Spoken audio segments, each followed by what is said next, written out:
This is a forgotten TV focus on composer Jerrold Immel. I am your host, Chris Cooling.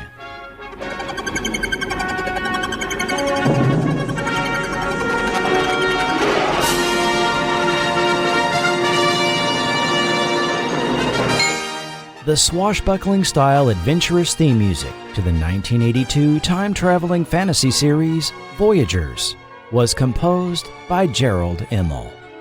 Born in Los Angeles in 1936, Immel's father taught band, orchestra, and chorus at North Hollywood Junior High and later East Los Angeles Junior College. Some of Immel's earliest memories are that of his father tutoring students on the weekend and hearing the sounds of various musical instruments throughout the house. His early years were spent in a subdivision of Sherman Oaks when it was still somewhat rural and the real LA River flowed through it before it became a concrete-walled storm channel.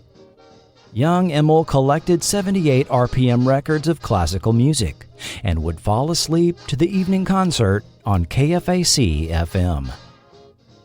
By 6th grade, he had studied violin, piano, and alto saxophone, and his musical tastes evolved to big band and West Coast jazz. At 15, he joined the Union of the American Federation of Musicians, Local 47. The high school band he belonged to played gigs in the LA area, including at the Hollywood Palladium, where he was able to hang out with Tommy Dorsey and his band. After attending UCLA, he was working as an assistant manager of a thrifty drugstore in Ventura and giving music lessons on the side to support his young family, like his father did 2 decades earlier.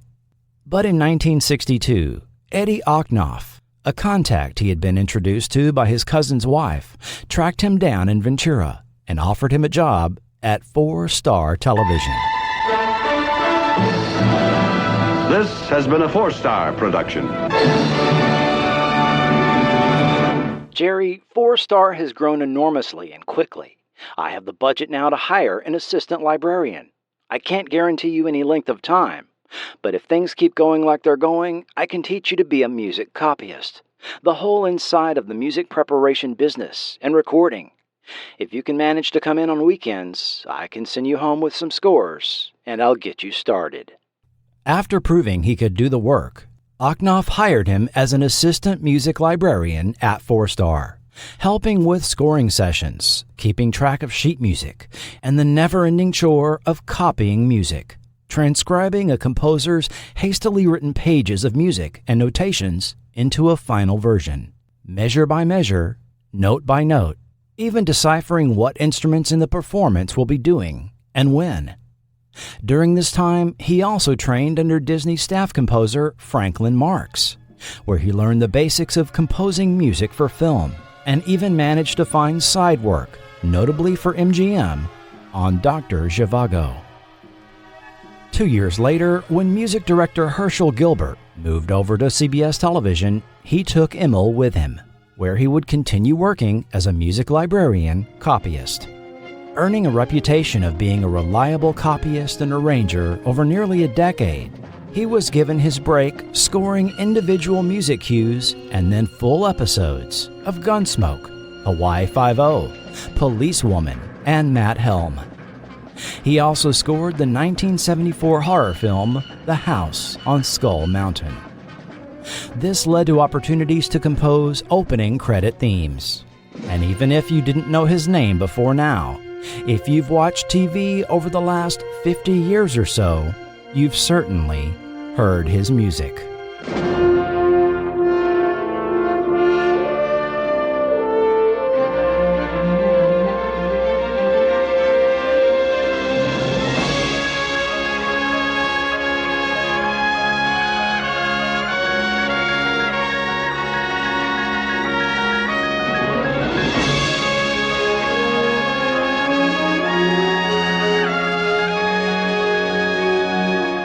His majestic theme for miniseries How the West Was Won, produced by MGM for ABC television, earned Immel his first Emmy nomination, even though it almost didn't happen.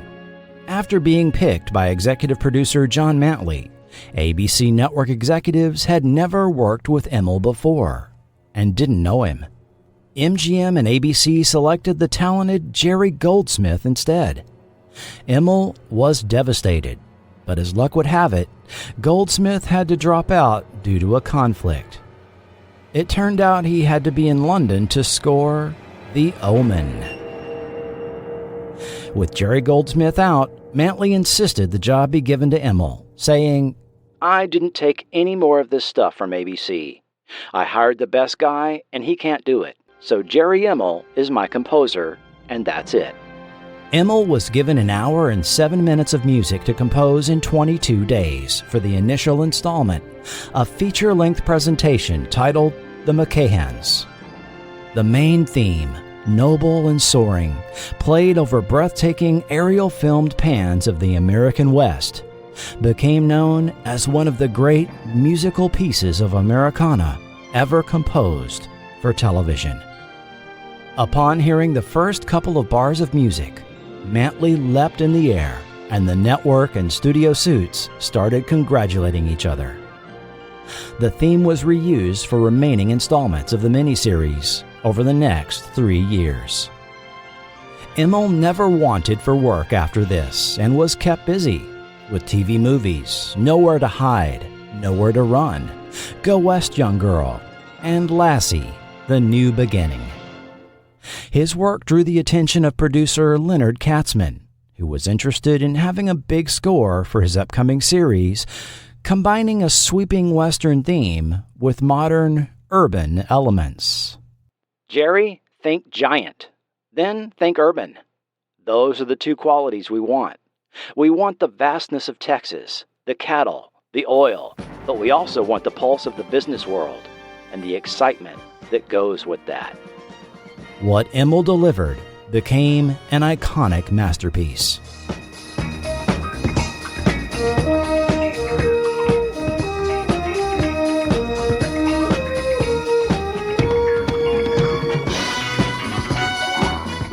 Produced by Lorimar for CBS, Dallas was initially a 5-part miniseries airing on Sunday nights in April 1978, and there were no plans to make it a regular series.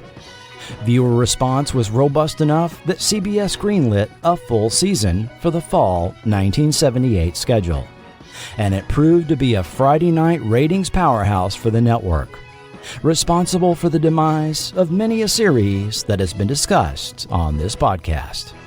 Likely his most recognized music, his theme to Dallas was heard for its 13 additional seasons, with only minor changes in arrangement.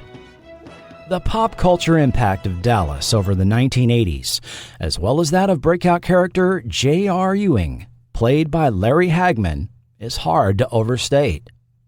While not the first primetime soap opera, Dallas redefined the genre, with its slickly presented serialized storylines revolving around the power struggles of the Ewing and Barnes families over their oil and cattle empires. The cliffhanger between seasons 3 and 4, known as Who Shot J.R., captured the nation in the summer of 1980, with references to it even infiltrating the presidential election. The season premiere that fall became the highest-rated regular television episode in U.S. history, seen by an estimated 83 to 90 million viewers. Immel was then tapped to compose theme music for the Lorimar-produced Dallas spinoff, Knots Landing, which also ran 14 seasons, and the lesser-known King's Crossing for ABC.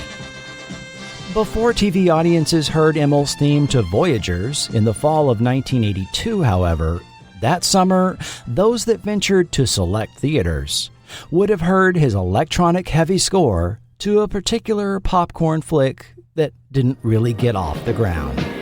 From the director who brought you Smokey and the Bandit, Hooper, and Cannonball Run comes the ultimate spectacle.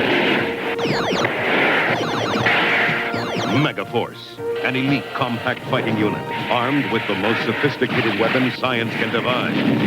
Theirs is the greatest challenge any force has ever faced.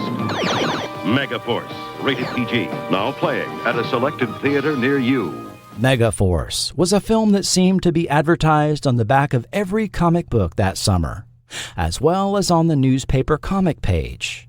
But when it was released, it may have been relatively hard to find in your area. This eager theatrical entry was from stuntman turned director Hal Needham and featured Barry Bostwick as Ace Hunter, leader of Megaforce, a secret, high-tech private army that fought injustice and oppression all over the globe. Perhaps most remembered for its desert vehicle stunt sequences, laser cannons, and yes, infamous flying motorcycle. The film was sort of all over the place, and really needed to pick a tone and stick with it. However, it did deliver a pre-Knight Rider Edward Mulhare, and a post-Star Trek Persis Khambatta.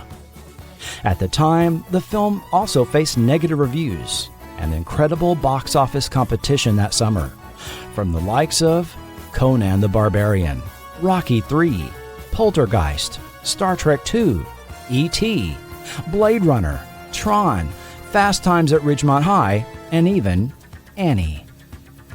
Poor box office returns nixed any official soundtrack release for Megaforce, at least until 2011, when By Soundtracks Records finally released it on CD and digital. Hey! Hi, Duke. Oh, listen, I just wanted to say goodbye and remind you that the good guys always win, even in the 80s. Jerrold Immel's other TV compositions included The American Girls,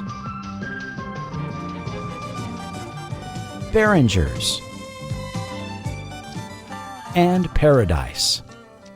Turning 88 this year, Immel insists he has been absolutely and completely retired from composing for about the last 25 years. But his contributions to television and film music have left a legacy, ensuring his place in the annals of TV history. Thank you for joining me for this forgotten TV focus on composer Jerrold Immel, part of a full podcast coming soon on Voyagers. Forgotten TV is not affiliated with or authorized by any production company or network involved in the making of any TV show or film mentioned in this podcast. Audio clips included are for the purposes of historical context, review, commentary, and criticism only, and are not intended to infringe. Audio came courtesy of YouTube channels David Gideon, Jerrold Immel Topic, The 78 Prof, John T. Master, Creature Features, Tharp Davenport, Ms. Movies by Film Is Now, Mondo Digital. Sources of quotes and background information came from the books Tuning In by Ronald Wayne Rodman and The Q Sheet, the quarterly journal of the Film Music Society, Volume 21, Numbers 3 and 4. Thank you for listening. I am your host, Chris Cooling, and this has been Forgotten TV.